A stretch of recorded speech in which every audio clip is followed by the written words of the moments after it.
What up, guys? James from Bolt Bros here. Want to go over all the GM candidates that have been confirmed that the Chargers are requesting to interview. Also, just talk a little bit briefly about the Rooney Rule and how it applies to GMs. Let's get into it, guys. Bolt Bros, let's go. I'm Dale Henley. You watching the Bolt Bros podcast? Let's do it!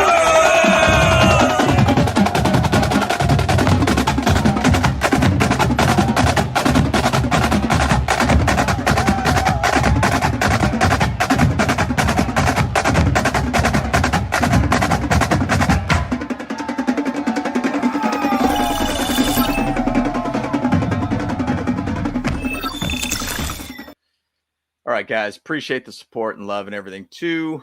Like the video, subscribe to the channel if you have not. We always appreciate the support and everything too. We love hearing it from you too. So please, after this video, just go ahead and throw your comments in below. We love hearing from you. So quick idea here and a couple things I wanted to be able to throw out there too. Interesting thing and a note that I saw from some sources that the Chargers actually were very, very active. There's an event called the Accelerator-Based Program, or Front Office Accelerator Program, I should call it, in Dallas. And it happened kind of about mid to early December. And apparently there's a lot of reports the Chargers are very, very active during that time and at that meeting to be able to meet with some future GM candidates and such. So this is kind of an interesting thing. They've already been working a little bit ahead of schedule on all this. So they were, I think, doing their homework. They kind of found a couple guys that they might like. And then they're already got notes on some of them too. So it's kind of cool to be able to see. And some of these candidates they've already requested were at that event. So they liked what they saw, I guess. So let's get into the candidates here, guys. Actually, let's talk about the Rooney Rule real quick. Rooney Rule. So the idea of it is it's very, very similar to how head coaches get interviewed. So clubs must interview at least 2 diverse candidates from the career development advisory panel list or diverse candidate not currently employed by the club. Clubs must conduct an in-person review with at least 1 minority candidate for any GM or head coaching interview. Clubs must continue to consider multiple diverse candidates. Clubs must maintain complete records and provide them to the league upon the commissioner's request. So very similar, and the same idea with the GM role as the head coaching. They're going to go out there and look for many diverse-based candidates here. So just want to clarify that for you guys. So first candidate here for you guys, we got our guy, Brandon Brown. He is from the Giants. And so he's been one of those guys, younger guy all around, just kind of getting very involved. He was also at the accelerator-based program too, from what I heard. He's really the right-hand man for the GM there at Joe Schoen at the Giants. So in 2022, he spent 5 seasons also with the Philadelphia Eagles, which you love to see that. Aggressive organization. And he was the team director of player personnel in 2021, asked to oversee the pro scouting department too. That was with the Eagles. Then he was also with the Colts for 2 seasons as an advanced scout for 2016, scouting assistant in 2015, and his first full-time scouting job after a brief stint with Boston College as a pro personnel intern for the Jets in 2012. So he's had some time there. Younger guy all around, just kind of moving up the ranks and everything too. But he is definitely a hot commodity now. He's had a couple different teams already request interviews with him. So definitely one of those guys to keep an eye out for. And you would assume, based upon the accelerator-based program that the NFL had in December, and you hear the reports that Chargers were there, they might have done their homework already. So they kind of know him, and you assume that they met with him too. So that is Brandon Brown, Giants assistant GM right now. So Terence Gray, Bills director of personnel. This one's a good one too. Obviously, it's coming from a team that is a little bit more aggressive all around, a team that has been involved quite a bit with developing very strong teams with the Bills. Basically, Terence Gray has been in the NFL for over 20 years, spending a number of years as a college scout for the Minnesota Vikings, prior to joining the Bills in 2017. Basically, he came in with Sean McDermott, so he's a part of that same crew. He has experience working as a scout, player personnel, player development, NFL league office, and then also was involved with the continuing education program too. So he was definitely there too at that event in Dallas. So very cool. A guy, once again, coming from an organization that's pretty aggressive, finds ways to get talent there. He also has a request from the Raiders too. So let's see where it goes from there. I think it was kind of comical that the Raiders did interview Tom Telesco. That was interesting. But either which way, that is Terence Gray, Bills director of personnel. I like the idea that he was involved with a lot of the drafting of a lot of their players currently and getting a lot of their really, really good, like Stephon Diggs and such too. And even just getting a lot of free agent guys. Seems like they really want to sign in with Buffalo. So I think that's a very good thing. And that's one thing that you want to look at with a guy who is not necessarily GM, but he is a part of it in some level, that they're scouting the right players and they're creating a good culture there. So you'd hope that's kind of what a GM can bring to you and bring to this team to be able to really find a great way of building a great team, great culture all around. Obviously with the head coach too. So Adam Peters, Niners assistant GM. This has been a hot name that a lot of people talked about even before they started the search. This is one that a lot of Charger fans asked about. Adam Peters is in his 21st season in the NFL and third as the 49ers assistant general manager to John Lynch. You got to love the Niners, man. Team brings talent. Team brings a very good culture there, a winning-based culture. They have something there. And Adam Peters was a big, big part of that in the sense of bringing in great talent also, too, on this team. That's what you want to see from a guy like this. Now, he hasn't been a GM, but basically he's been vice president of player personnel for the Niners for 4 seasons, 8 seasons with the Denver Broncos as a director of college scouting after spending 2 seasons of the team assistant director of college scouting and 3 years as a national scout and then also a regional scout for the Broncos. So he's got a lot of hands-on with players, understanding talent, and what they bring to the table. So 21 seasons is great. A guy that's been in the league for a while in this front office type position. You got to love that guy. So I think Adam Peters would be a phenomenal one all around for us. So, and then moving on to the next candidate here. This one is an interesting one, guys. Jeff Ireland, Saints VP and assistant general manager for college personnel with the Saints. So if you guys know a little bit of this history here, he's been around the league for some time. He was basically as a kicker in his college years. So he was a player. He was a special teams coach for North Texas for only a couple of years, 2 years basically. And then he started going into NFL scouting. He was a scout for the Chiefs, a national scout for the Dallas Cowboys, and then a vice president of college pro scouting for the Dallas Cowboys for 2 years. And then he became a general manager of the Dolphins. This one is a fun one, guys. If you read into this one, he was hired in by then executive VP of football operations, Bill Parcells, general manager for the Dolphins, pulling obviously from the Cowboys. Makes sense, where Parcells was a head coach there too at the Dallas Cowboys. Man, this is such an interesting thing. In 2010, April 2010, so basically just a couple years in, Des Bryant was basically an NFL prospect. And in the interview, he asked if Des Bryant's mom was a prostitute. And then he was saying that his dad was a pimp too. And really weird all around. Why would you ask that? And I've heard that there's been some weird questions that some people get during the NFL combine interviews and player interviews, even after the combine and such, from GMs and coaches and such.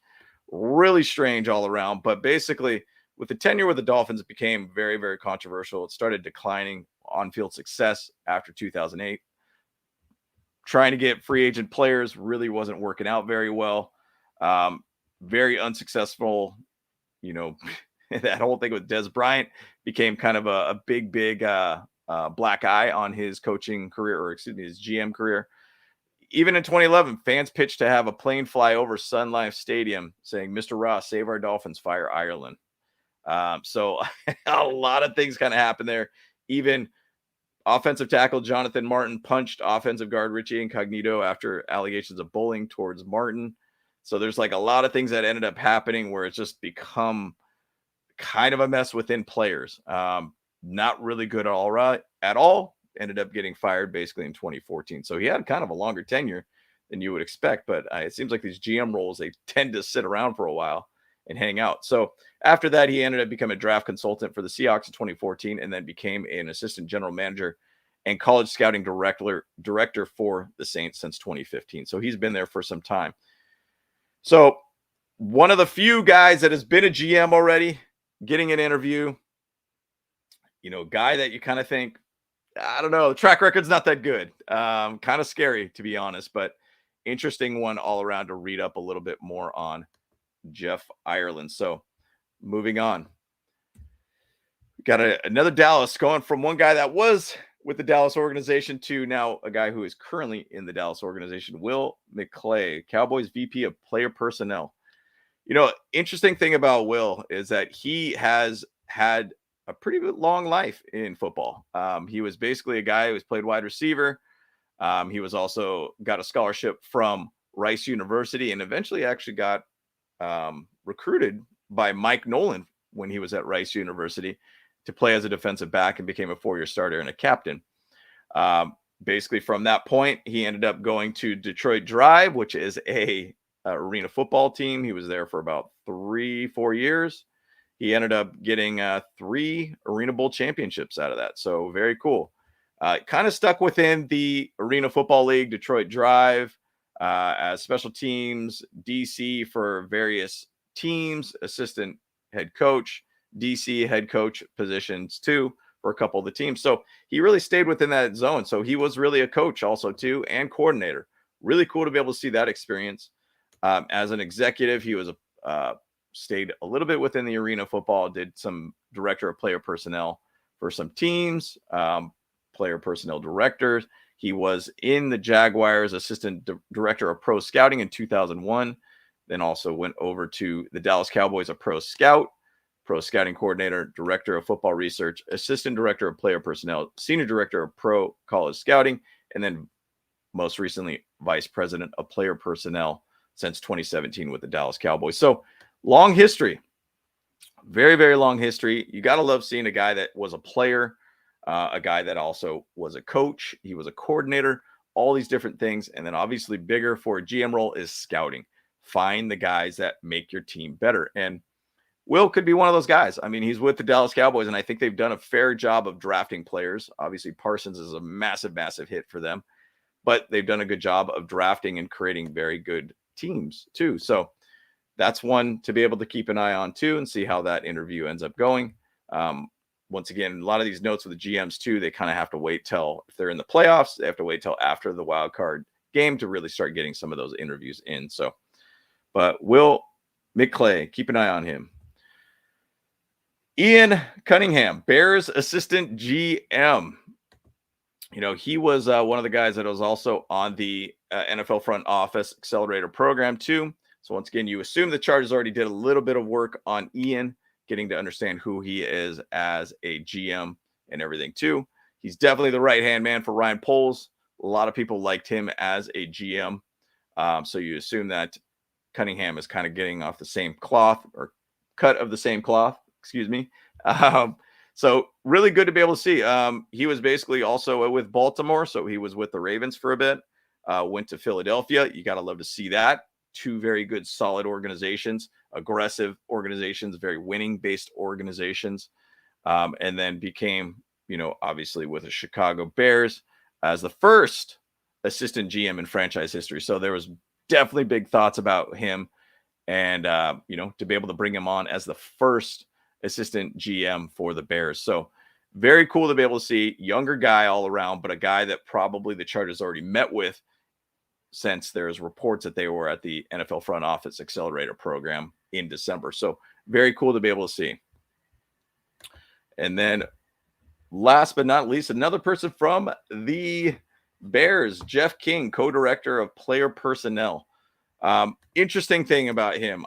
One thing I like about him, he was a player. He was a tight end drafted in round 5 by the Carolina Panthers, played for them for about 4 seasons, and then he moved on to the Cardinals for another 2 seasons. He played in the league. I love seeing that. Guy that has been in or on the field, drafted, went through all of that kind of stuff, went through all the interviews and everything and such too, and found a way to be in the league for some years. Gotta love to see that. Basically, after his playing career, He took a couple of years off. 2015, he came on as a scouting intern until 2019, became a pro scout 2016 to 2019, assistant director of pro scouting from 2019 to 2021, and then 21 to 22, director of pro scouting, and then 2022 to present, he's been a co-director of player personnel. So he has been around quite a bit of doing a lot of the scout, understanding players, working within the organization. He's done a good job of basically trying to develop players all around. So I think that's this interesting thing to be able to see a guy that has come from the field to basically front office and has found a way to be able to, develop very well there. It's interesting. We got 2 candidates now from the Bears. We seem to be really picking into that organization quite a bit for their next GM all around. So that's who we got right now. Obviously, this is very fluid. It changes very often. It moves all around. Even to say the video I did about the head coaches, you got more head coach interviews all of a sudden that just happened too, and were confirmed and even completed too, with Giff Smith and also Kellen Moore just recently happened. So they used a couple internal candidates and even requested other candidates too. So other GMs I'd like to see, let's go after the Chiefs a little bit and kind of dig a little bit into their pile. I think that would be a great area to be able to work with. I've seen a couple interviews from some candidates there. Alec Hallaby from the Eagles, I think, would be a phenomenal other one too. He uses a lot of analytics. I think that he would be a very, very good candidate too. My thing is, though, with the GMs, I want to find guys that have been in big organizations that know how to draft. And also had success with their draft picks all around. So I think we got a couple guys within this pile that seem to be doing pretty well. But either which way, love to be able to hear your guys' comments below. We'd love to be able to hear you from what you think, your thoughts, and who might be the next great candidate for the Chargers to make us great again. Once again, we need to be able to see the Chargers get to that next level. And this is where it all starts with these offseason, choices for GMs and head coaches. So once again, guys, appreciate the support and love too. Obviously, like the video, subscribe to the channel if you have not. We appreciate the support once again, guys. And let's get out of here. Bolt Bros. Let's go.